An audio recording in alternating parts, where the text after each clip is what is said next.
Parts of speech ની અંદર 8મું that is ઇન્ટરજેક્શન. આપણને એમ થાય કે સર આવું એક્ઝામમાં પૂછે, હા, અને પૂછેલું પણ છે. માત્ર પૂછાય એવું નથી કહેતો, પૂછેલું પણ છે. તો ઇન્ટરજેક્શન કોને કહેવાય? What is interjection? તો તમારા વાક્યમાં આવતા ઉદ્ગાર સૂચક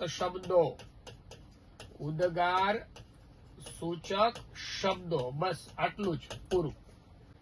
વાક્યમાં આવતા ઉદ્ગાર સૂચક શબ્દો એને ઇન્ટરજેક્શન કહેવાય.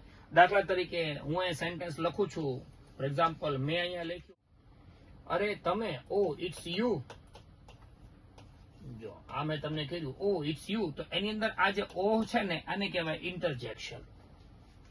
વેરી સિમ્પલ, બરાબર જે છે ધેટ ઇઝ ઇન્ટરજેક્શન.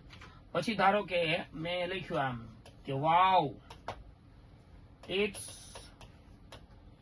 So beautiful. અહીંયા વાક્ય ગમે એટલું લંબાવો, એનાથી કોઈ ડિફરન્સ નથી. આ વાવ જે છે એ તમારું ઇન્ટરજેક્શન.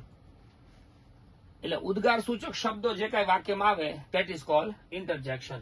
તો એવા કેવા કેવા આવે? દાખલા તરીકે આપણને યાદ આવે આવી રીતે, જો ઓ, પછી વાવ, પછી આઉચ, પછી આવી રીતે ઉપ્સ વગેરે.